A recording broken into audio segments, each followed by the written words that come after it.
Extreme circumstances, Harper explained. Their survival mechanisms are still active. Throwing them immediately into normal society could be psychologically devastating. The morning brought disturbing news from other liberation sites. Reports from male POW camps described celebration, rapid evacuation, and eager repatriation. Some camps had experienced temporary chaos as prisoners overwhelmed their liberators with requests for information about family and homeland conditions. Sime Road's subdued response stood in stark contrast, raising questions about what unique factors had shaped these women's captivity experience. Intelligence Officer Major Thompson had spent the night reviewing captured Japanese documents from the camp administrative office. What he discovered added troubling context to the women's hesitation about leaving. References to special assignments, medical examinations, and work details suggested experiences beyond standard internment procedures. The implications made him reconsider the women's request for delayed evacuation in a more sympathetic light. Mina DeVries requested a private meeting with Colonel Richardson that morning.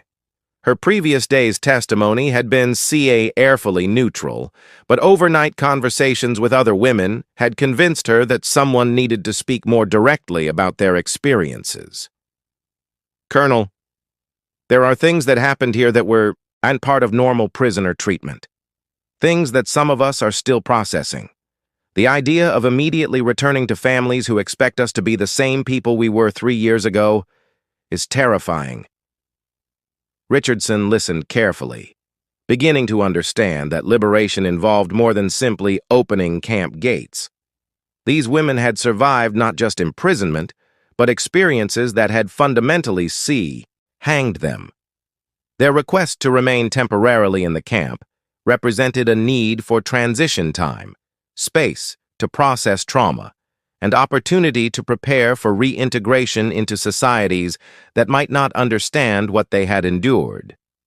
The afternoon brought a visit from Brigadier General Charles Willoughby, MacArthur's intelligence chief, who was conducting a regional assessment of liberated camps. His presence elevated the stakes of every decision regarding Sime Road. The women's unusual request had attracted attention at the highest levels of military command, where unusual situations demanded careful explanation. Sarah Morrison organized an impromptu meeting of the senior women prisoners. Their collective experience included teachers, nurses, administrators, wives of colonial officials, and business owners, ed women who understood the broader implications of their situation. "We need to be clear about what we're asking for and why," Morrison explained. "This isn't just about our personal comfort. This is about recognizing that liberation requires more than legal freedom." Anna Kowalski, whose language skills had made her invaluable during their imprisonment, raised a crucial point. "Some of us will be going back to countries we haven't seen in years, to families who may have given us up for dead. Others face the prospect of starting completely over because everything we knew is gone. We need time to prepare for these realities." The group developed a formal proposal for Richardson's consideration.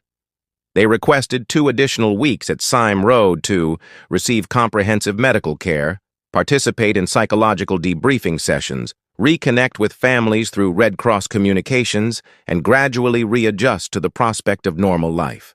Most importantly, they wanted time to help each other prepare for separation after years of mutual dependence. Evening brought Richardson's response to their proposal. He had consulted with medical staff, intelligence officers, and his superiors. The decision required balancing bureaucratic efficiency with human compassion, military protocol with unprecedented circumstances. His announcement would determine whether these women's voices would be heard or whether institutional momentum would override their expressed needs. "Ladies, I've reviewed your request with appropriate authorities.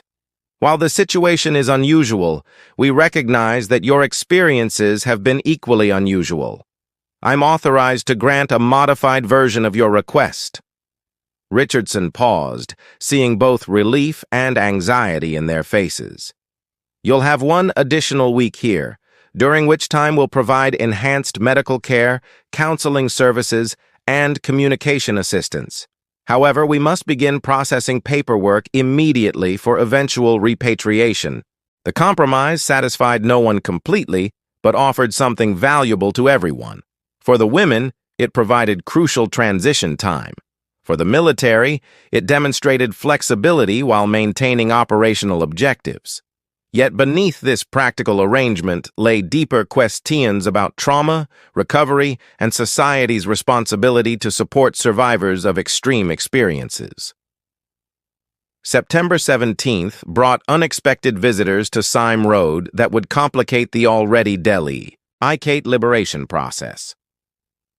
A Red Cross delegation led by Miss Charlotte Whitfield arrived with supplies and documentation teams, accompanied by several war correspondents who had been covering liberation stories across the Pacific. Their presence introduced new pressures and expectations that would test the fragile arrangements Richardson had negotiated with the women. War correspondent Robert Hayes of the Associated Press had covered liberation stories from the Philippines to Burma, and he expected to find similar narratives of celebration and grateful relief. Instead, he encountered women who spoke carefully, often in groups, and seemed uncomfortable with individual attention. His initial dispatch to editors in New York described unusual circumstances requiring further investigation rather than the heroic liberation story he had anticipated. Miss Whitfield's Red Cross team brought communication equipment that would allow women to contact families for the first time in years. The emotional weight of these first conversations created scenes of profound joy mixed with devastating grief. Many discovered that parents had died, children had grown up believing their mothers were dead, and spouses had remarried assuming widowhood.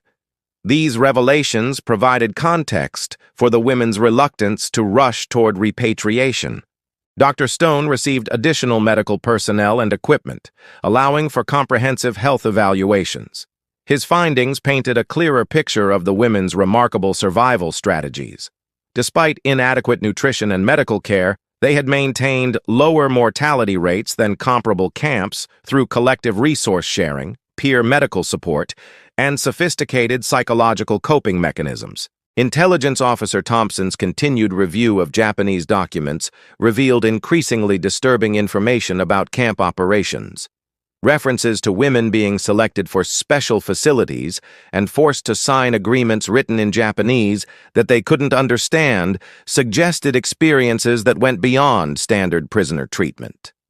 These discoveries supported the women's requests for transition time and psychological preparation. Mary Jackson's hidden historical records provided crucial documentation of daily life that complemented official Japanese records.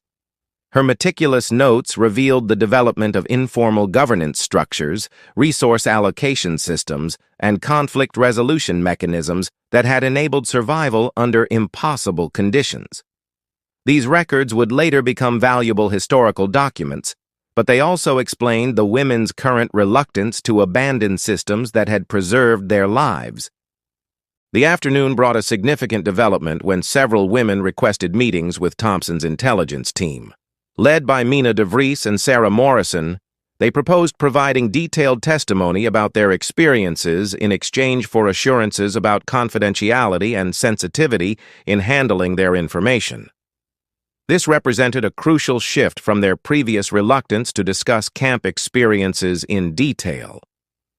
"We've decided that silence hasn't served us well," Morrison explained to Thompson.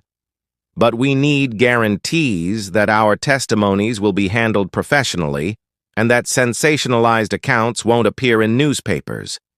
Some of us have families who don't need to read graphic details in the press." The intelligence team agreed to these conditions, recognizing that the women's testimonies could provide valuable information about Japanese camp operations while respecting the witnesses' need for dignity and privacy.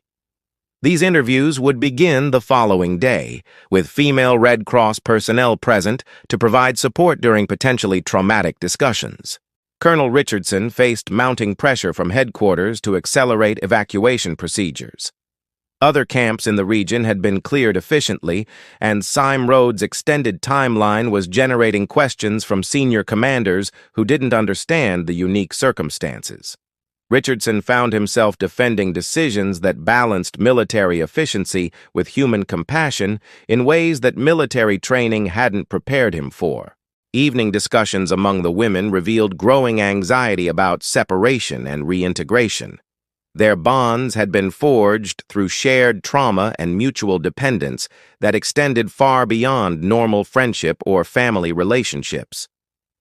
The prospect of returning to individual lives in different countries meant losing connections that had literally kept them alive during their darkest periods. Dr. Harper proposed establishing a correspondence network that would allow the women to maintain contact after repatriation.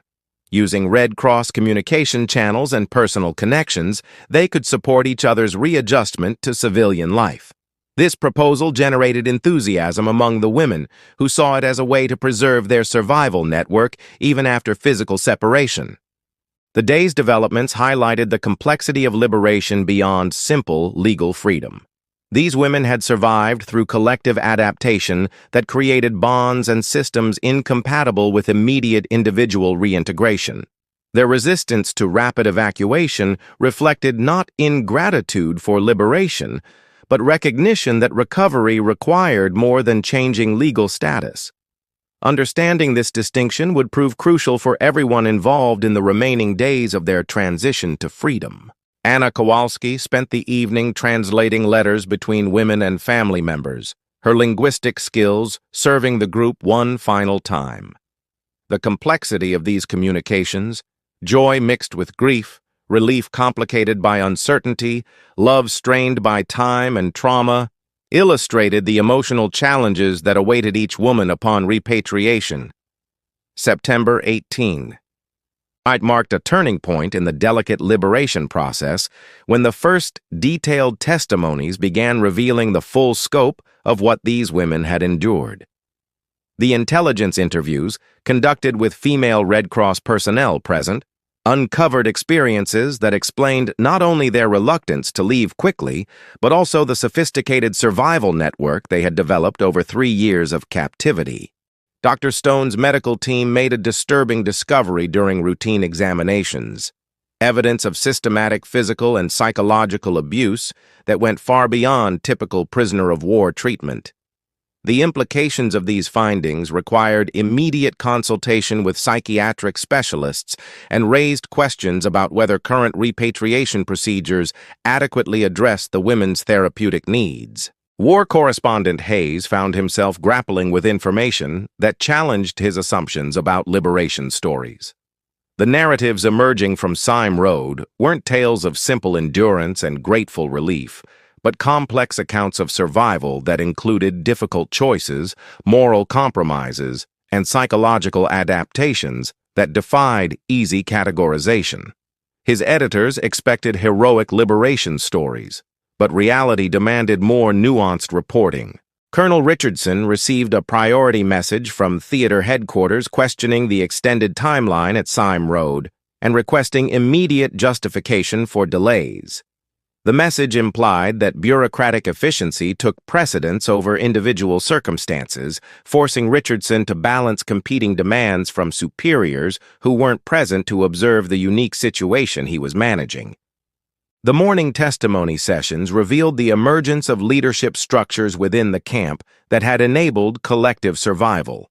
Women like Morrison and Jackson had assumed informal authority roles, making decisions about resource allocation, conflict resolution, and group survival strategies. These leadership patterns explained their current influence in negotiations with liberating forces. Mina DeVries provided the most detailed account yet of camp operations, describing systematic efforts to break down individual identity and replace it with complete dependence on Japanese authority. The women's resistance to these efforts had required developing counter-strategies that preserved personal dignity while avoiding retaliation. These survival mechanisms were still active, making rapid transition to individual civilian status psychologically challenging. Brigadier General Willoughby arrived for his promised inspection, bringing with him expectations shaped by other liberation experiences. His preliminary discussions with Richardson revealed the gap between official policy and on-ground reality. The women's request for delayed evacuation had no precedent in military procedure, requiring creative interpretation of existing protocols. The afternoon brought an unexpected crisis when several women became physically ill during testimony sessions. The stress of recounting traumatic experiences, combined with rapid changes in diet and living conditions, created medical emergencies that highlighted the fragility of their current situation. Dr. Stone's team responded professionally, but the incidents underscored arguments for gradual rather than immediate transition. Miss Whitfield's Red Cross team established communication links that allowed women to speak directly with family members for the first time in years. These conversations produced emotional scenes that ranged from joyous reunion to devastating grief. Several women learned that their entire families had been killed during the war, leaving them without homes or support systems to return to. Intelligence analysis of Japanese documents combined with witness testimonies began revealing the systematic nature of abuse within the camp system. These findings would later contribute to war crimes documentation, but their immediate impact was to validate the women's need for specialized support during reintegration. Traditional prisoner repatriation procedures weren't designed to address such complex trauma. Mary Jackson's historical documentation provided crucial context for understanding how the women's survival network had evolved. Her records showed the gradual development of mutual support systems, resource-sharing agreements, and collective decision-making processes that had enabled them to maintain psychological stability under extreme conditions. Evening brought a critical meeting between General Willoughby and the Women's Informal Leadership Group. This unprecedented consultation between senior military command and former prisoners reflected recognition that standard procedures might not serve everyone's best interests. The meeting would determine whether institutional flexibility could accommodate individual needs. "General, we're not asking to avoid our responsibilities or delay indefinitely," Morrison explained. "We're asking for recognition that recovery from our experiences requires more than changing legal status. We need time to prepare ourselves and our families for reintegration." Willoughby listened carefully, his own combat experience providing some understanding of trauma's lasting effects.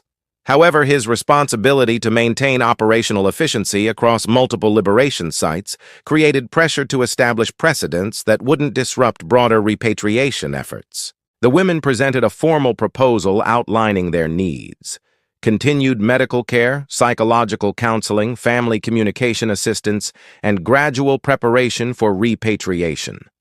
Most importantly, they requested recognition that their survival network deserved respect rather than immediate dismantling. Dr. Harper provided medical support for their position, explaining that rapid transition could trigger psychological complications that would require more extensive treatment later. Her argument that prevention was more effective than intervention resonated with military efficiency concerns while supporting the women's requests. The day concluded with Willoughby's decision, pending overnight consideration. The choice would establish precedent for handling complex liberation situations while balancing individual needs with institutional requirements. For the women, it represented validation of their experiences and recognition of their right to participate in determining their own recovery process. September 19th brought General Willoughby's decision along with new complications, though. It would test everyone's commitment to finding solutions that honored both military efficiency and human dignity. His overnight consultations with Theater Command and Washington had produced authorization for an unprecedented approach to the Sime Road situation, but implementation would require cooperation from all parties. "Ladies, after careful consideration of your circumstances and consultation with appropriate authorities, I'm authorizing establishment of a transitional facility here at Sime Road," Willoughby announced during the morning assembly. "This represents a new approach to liberation procedures, recognizing that your experiences require specialized support during reintegration. The authorization meant that Sime Road would become a pilot program for handling complex liberation cases. The facility would provide medical care, psychological counseling, family communication services, and gradual preparation for repatriation over a 6-week period. However, participation would be voluntary, with women free to choose immediate repatriation if preferred. Dr. Stone received orders to establish comprehensive medical and psychiatric services at the facility. His team would be augmented with specialists in trauma therapy, nutritional recovery, and tropical diseases. The medical approach would address both immediate health needs and long-term psychological support requirements. War correspondent Hayes faced editorial pressure to file stories about the liberation, but his growing understanding of the women's experiences created ethical dilemmas about appropriate coverage. His editors wanted dramatic liberation narratives, but the reality demanded sensitive reporting that respected privacy while informing the public about complex repatriation challenges. Intelligence Officer Thompson's documented evidence of systematic abuse within Japanese camp operations was forwarded to war crimes investigation units. This information would contribute to broader accountability efforts, but it also provided official validation of the women's experiences and justified the specialized support they were receiving. The morning brought mixed reactions to Willoughby's announcement. Most women expressed relief at having their needs recognized and addressed, but some worried that accepting special treatment might stigmatize them or create assumptions about their experiences. These concerns reflected ongoing anxiety about public perception and social reintegration. Miss Whitfield's Red Cross team began implementing expanded communication services, allowing women to have extended conversations with family members and begin preparing them for eventual reunion. These discussions often required delicate handling as family members learned about experiences they couldn't easily understand or accept. Colonel Richardson found himself managing a facility that had evolved far beyond standard prisoner processing. His administrative responsibilities now included coordinating medical care, psychological services, family communications, and gradual repatriation procedures. Military training hadn't prepared him for this type of humanitarian operation. The afternoon brought visitors from other liberated camps who had heard about Sime Road's unique approach. Several male former prisoners requested similar transitional support, having discovered that their own reintegration challenges were more complex than anticipated. Their presence raised questions about whether the Sime Road model should be expanded to other situations. Dr. Harper worked with newly arrived psychiatric specialists to develop treatment protocols appropriate for the women's specific experiences. Traditional approaches to trauma therapy weren't designed for prolonged captivity situations, requiring innovative methods that respected the survival strategies the women had developed. Mary Jackson began working with Red Cross documentation teams to preserve historical records of the camp experience. Her meticulous documentation would contribute to official war histories, but more importantly, it provided validation for the women's experiences and recognition of their remarkable survival achievements. Evening brought the first voluntary repatriation as 3 women chose immediate return to Australia. Their departure created emotional scenes as they separated from companions who had shared everything during captivity. The separations highlighted both the strength of bonds formed under extreme circumstances and the difficulty of maintaining them across distance and different recovery paths. Mina de Vries assumed increasing responsibility for coordinating between the women and facility administrators. Her ability to articulate their collective needs while respecting individual differences made her an effective advocate for the group's interests. Her leadership reflected skills developed during captivity that were now proving valuable in freedom. The women organized evening discussions to share information about repatriation procedures, family communications, and adjustment strategies. These sessions served multiple purposes: maintaining their support network, preparing for individual challenges, and preserving the collective wisdom they had developed during captivity. Anna Kowalski continued her translation services, now focusing on helping women communicate with families who spoke different languages or lived in countries they hadn't seen in years. Her work facilitated connections that would be crucial for successful reintegration while acknowledging the complexity of relationships strained by time and trauma. The day's developments demonstrated that liberation required more than legal freedom. True recovery demanded recognition of individual experiences, respect for survival strategies, and support for gradual transition to civilian life.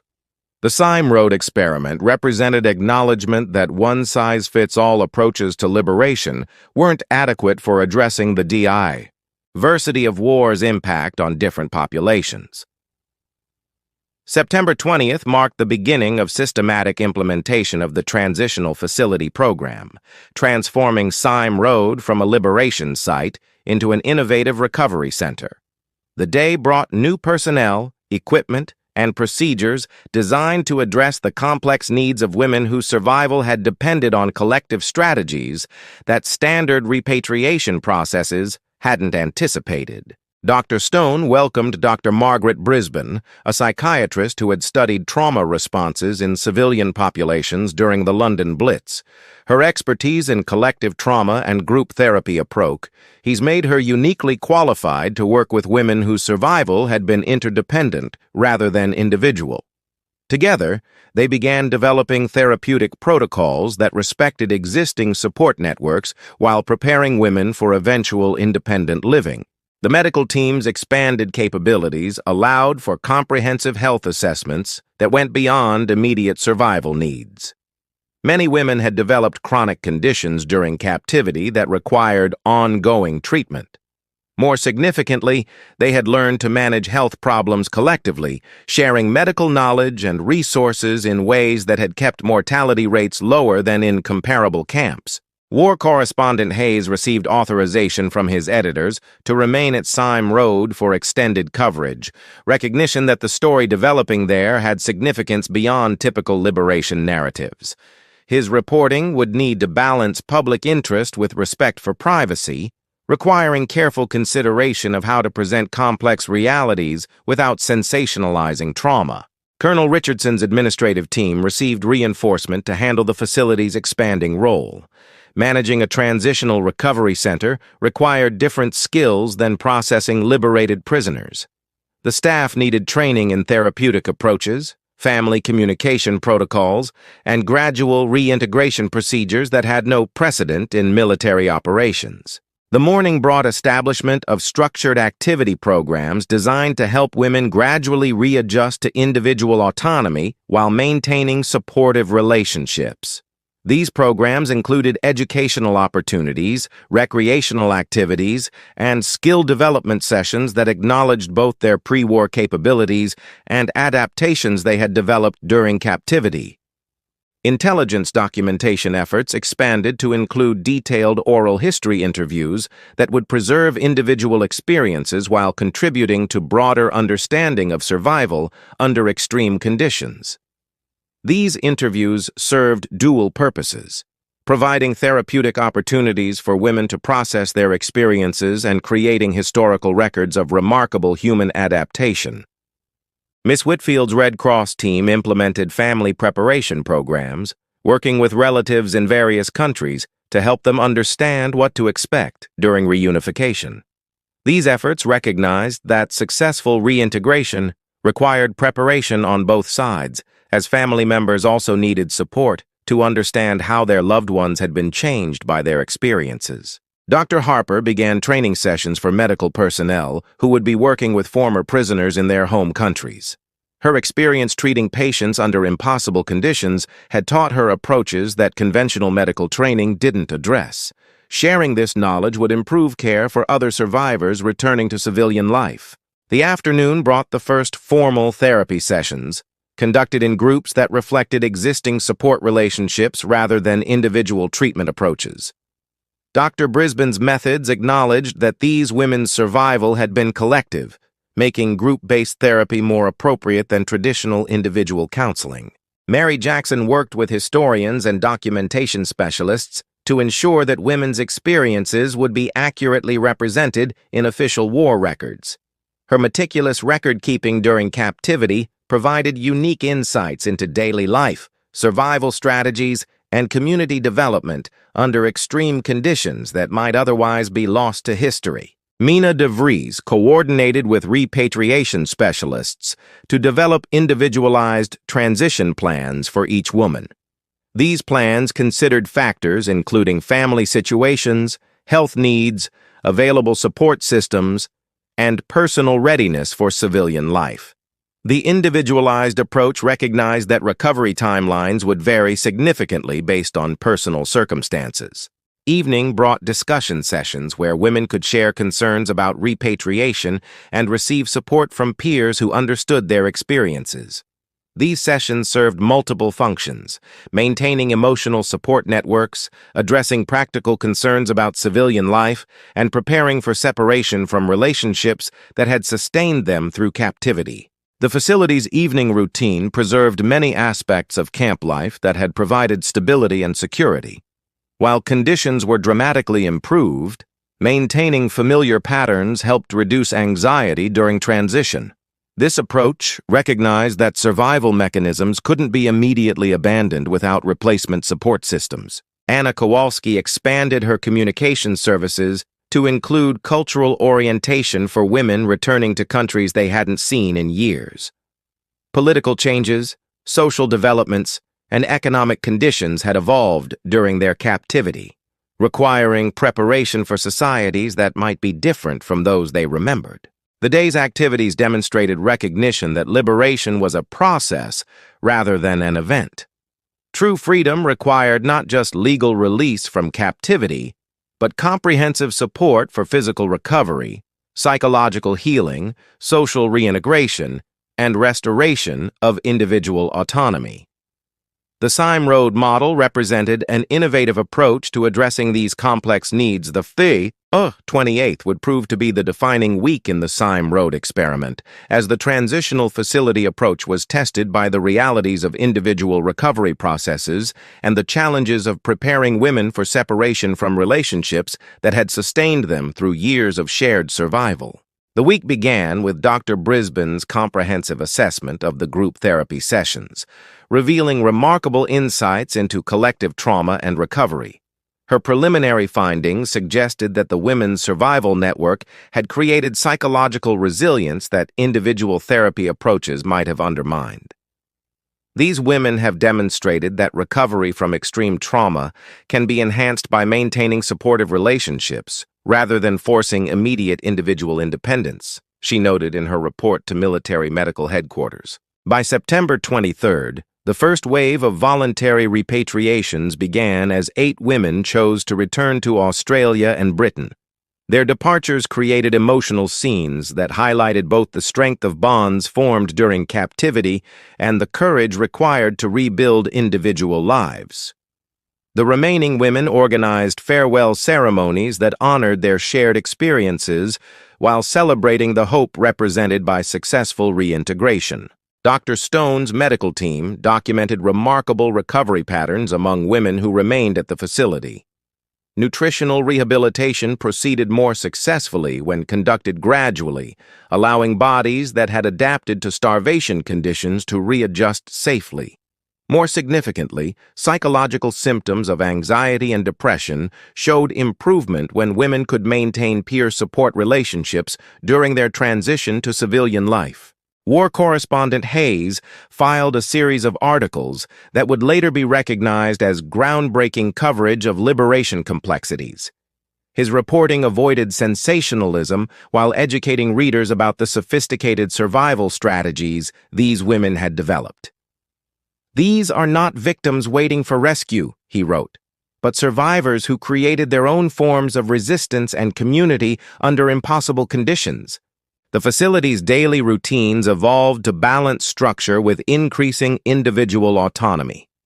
Women gradually took responsibility for more aspects of their daily lives while maintaining the collective decision-making processes that had served them during captivity. This approach recognized that independence needed to be rebuilt gradually rather than imposed immediately. By September 25th, family communication programs had facilitated contact between the remaining women and relatives in 7 different countries. These conversations revealed the complexity of relationships strained by years of separation and traumatic experience. Some families struggled to understand how their loved ones had changed, while others provided unconditional support that facilitated healing.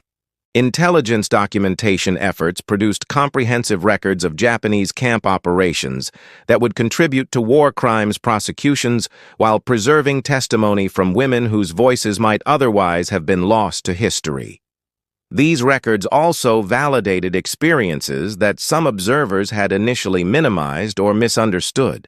The experimental nature of the Sime Road facility attracted attention from medical and military personnel throughout the Pacific Theater. Representatives from liberation operations in the Philippines, Burma, and Dutch East Indies arrived to study methods that could be applied to other complex repatriation situations. The success of the transitional approach was generating interest in developing similar programs for other survivor populations. Dr. Harper's medical innovations during the facility's operation period would later influence post-war treatment protocols for trauma survivors. Her integration of physical rehabilitation with psychological support, combined with respect for existing peer relationships, demonstrated approaches that conventional military medicine had not previously considered. September 26th brought a significant development when 12 women requested extended stay at the facility beyond the originally planned timeline. Their reasons varied. Some needed additional medical treatment, others required more time to prepare families for their return, and several simply felt unprepared to abandon the support system that had preserved their lives during captivity. Colonel Richardson faced another unprecedented decision as he consulted with headquarters about extending the program duration. The success of the transitional approach had generated September 15, 1945. The morning mist hung heavy over Sime Road internment camp in Singapore as Major General William Slim's liberation forces approached the barbed wire perimeter. Inside, 237 Dutch, British, and Australian women had endured 3 years and 7 months of captivity under Japanese rule. The acrid smell of smoke from distant fires mixed with the tropical humidity as Allied tanks rumbled closer, their steel tracks crushing the remnants of Japanese resistance. Margaret Elizabeth van der Berg, a 32-year-old Dutch teacher from Batavia, pressed her face against the makeshift window of Barracks 7. Her hollow cheeks and sunken eyes told the story of starvation rations, and medical neglect, yet her spirit remained unbroken. Around her, whispered conversations in multiple languages created a symphony of hope and terror. Freedom was approaching, but what would freedom mean for women who had survived the unthinkable? The camp's transformation had been gradual but relentless. Over 130,000 Allied civilians had been interned in the Far East during the Second World War, with the majority being Dutch nationals from the Netherlands East Indies. These women represented a microcosm of that larger tragedy, each carrying scars both visible and hidden from their prolonged imprisonment. Captain Yuki Tanaka, the Japanese camp commander, stood in his administrative office reviewing evacuation orders from Tokyo.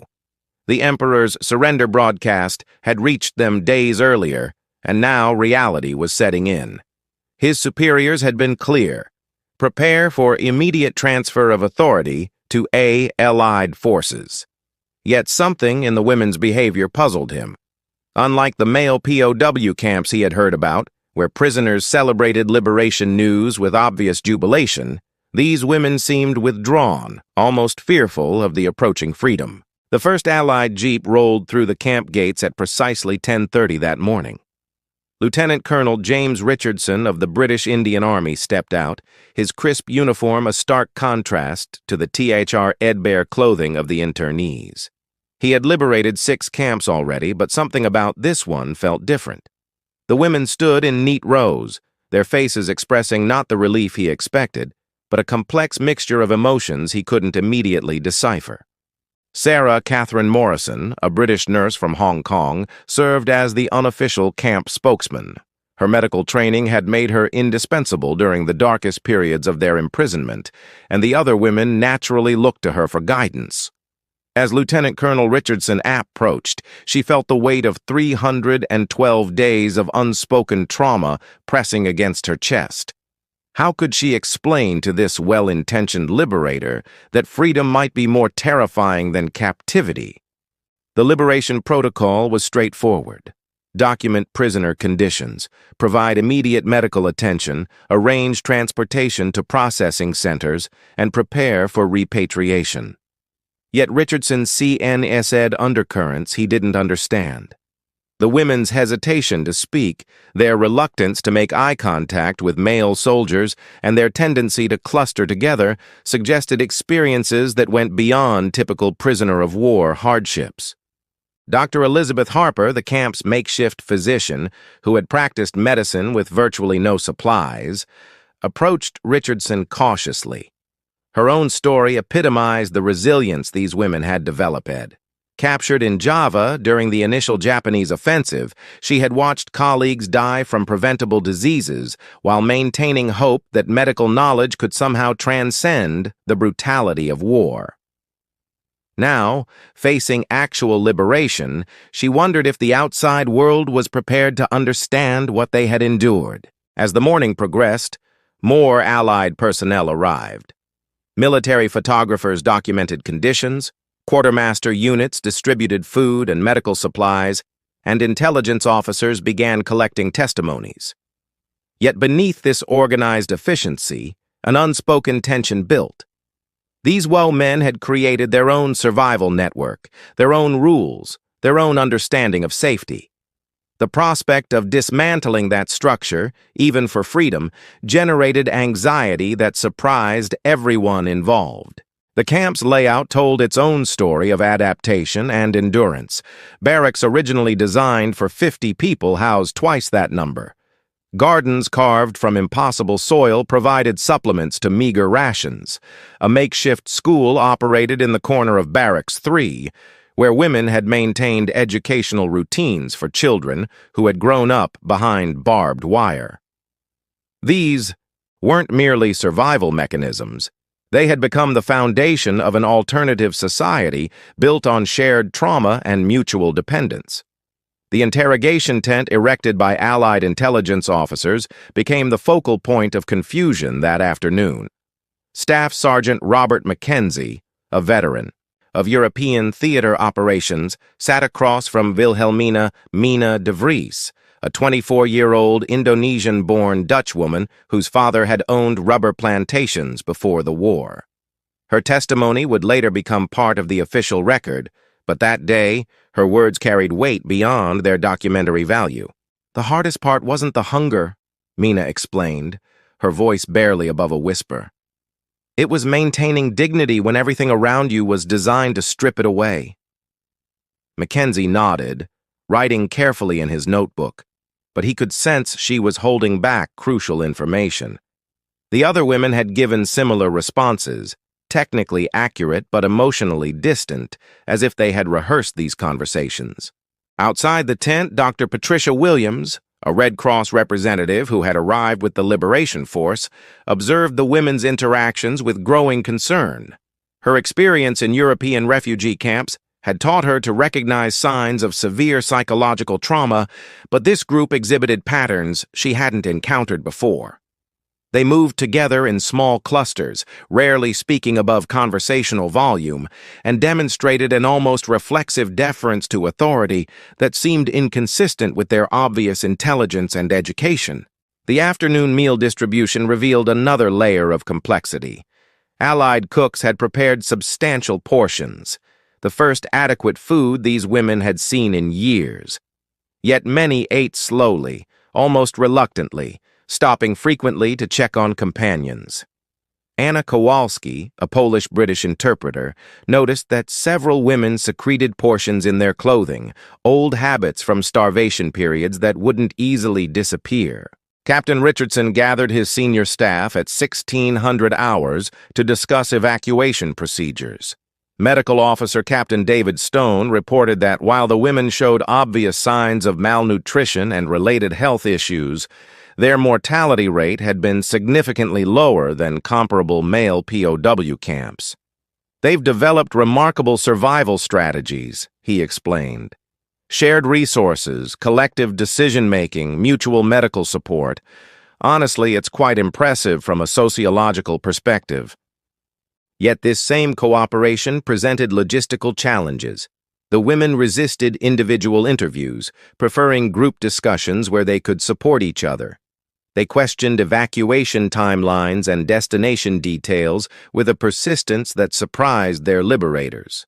Most puzzling, several had directly asked whether they could remain in the camp temporarily rather than immediately transfer to processing centers.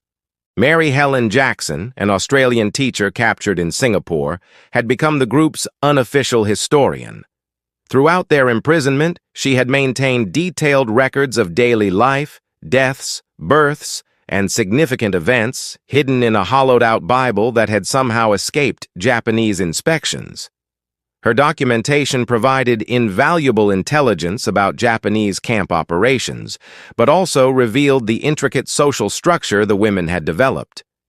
"We've become a family," Jackson explained to Intelligence Officer Major Thompson. "Not by choice, obviously, but by necessity. These women know things about me that my own sister doesn't know. We've shared everything: food, medicine, comfort, fear. You can't just break that apart and expect us to return to being individual civilians." The revelation that many women had formed partnerships, some romantic, others purely practical, added another dimension to evacuation planning. These relationships had provided emotional stability during the darkest periods of imprisonment. Now, facing separation and repatriation to different countries, the women confronted losses that outsiders couldn't easily understand. Evening brought the first formal camp meeting between liberators and prisoners. Lieutenant Colonel Richardson addressed the assembled women, explaining repatriation procedures and timeline expectations. His words were meant to be reassuring, but several women exchanged worried glances. The prospect of returning to families who might not understand their experiences, to societies that might judge their survival methods, created anxiety that freedom alone couldn't resolve. Nurse Morrison rose during the question period. "Sir, many of us have been discussing this among ourselves. We understand the need for medical evaluation and proper documentation, but we'd like to request additional time before final evacuation. We've developed systems here that work for us. Rushing back to the outside world feels premature." Richardson was taken aback.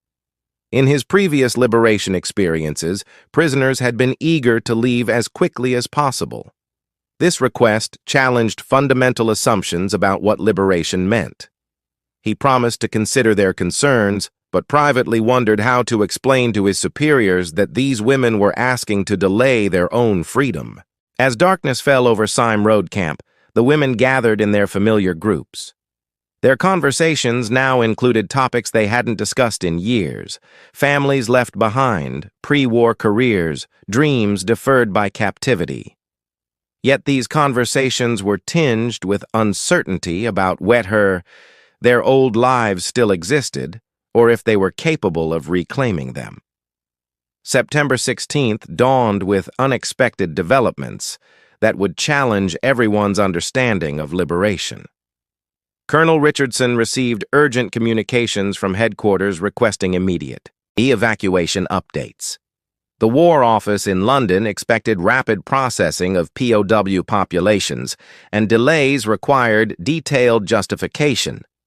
Meanwhile, intelligence reports suggested that other camps in the region had experienced different liberation dynamics, making Sime Road an anomaly requiring careful handling. Dr. Harper approached the medical tent where Captain Stone was conducting health evaluations. Her 3 years of practicing medicine under impossible conditions had given her insights into trauma that formal medical training had never addressed. "Captain, I need to speak with you about the women's requests to delay evacuation. There are medical considerations beyond physical health that you should understand." Inside the tent, Stone reviewed his preliminary findings. Malnutrition, vitamin deficiencies, dental problems, and various tropical diseases were common but manageable. However, psychological indicators suggested more complex issues. These women have adapted to support from senior commanders who recognized its potential application to other liberation situations, but resource allocation for extended operations required careful justification. Mary Jackson's historical documentation project expanded to include interviews with facility staff, creating a comprehensive record of both prisoner experiences and liberation procedures.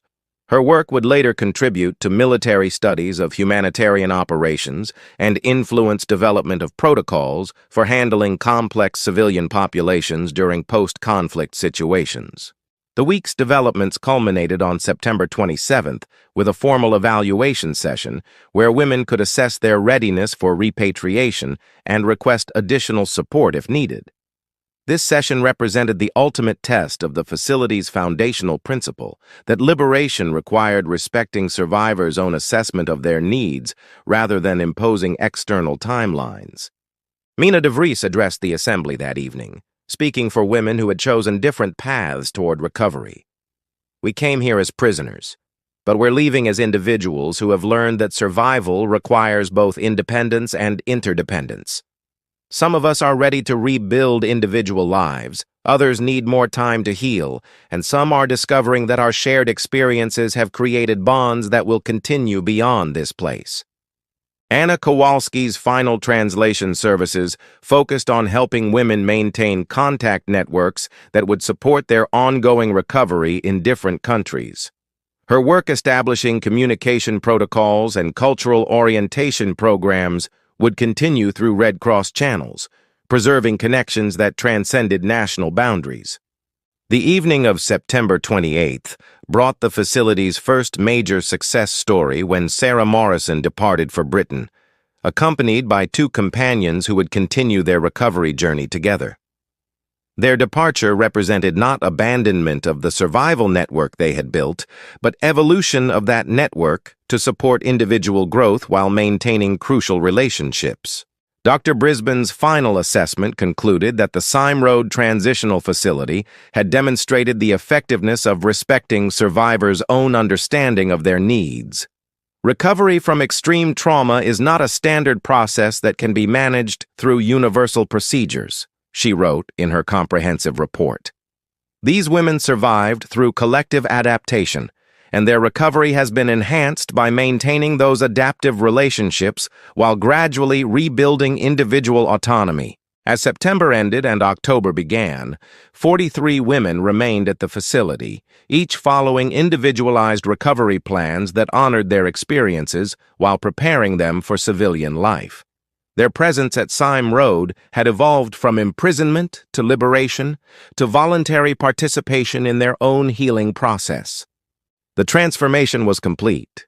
Women who had initially been told "you are free to go" had successfully advocated for "let us stay until we're ready to leave." Their courage in requesting what they needed, rather than accepting what others assumed they wanted, had created a new model for supporting survivors of extreme trauma. The facility would continue operating for an additional 6 weeks, with women departing as they felt prepared for reintegration. Some would return to families who had learned to understand their experiences, others would build new lives in different countries, and many would maintain the relationships that had sustained them through their darkest periods. Colonel Richardson's final report to theater headquarters concluded, "The Sime Road operation demonstrated that liberation requires more than legal freedom. True recovery demands recognition of individual experiences, respect for survival strategies, and support for gradual transition to civilian life. The women who requested to stay taught us that survivors often understand their needs better than their rescuers do." The story of Sime Road would influence military approaches to humanitarian operations for decades to come, but its immediate impact was simpler and more profound. It validated the voices of women whose survival had depended on their ability to support each other, and it honored their wisdom about what they needed to heal. As documented in declassified military reports from the Southwest Pacific Command archives, The success of the transitional facility approach led to implementation of similar programs at 3 other liberation sites, serving both male and female survivor populations who required specialized support during reintegration to civilian life. The final woman to leave Sime Road was Mary Jackson, who departed on November 15, 1945, carrying with her the complete historical record she had maintained throughout captivity and liberation. Her documentation would become part of the Australian War Memorial Collection, preserving for future generations the story of women who transformed imprisonment into community, survival into strength, and liberation into the foundation for healing others who would follow in their path.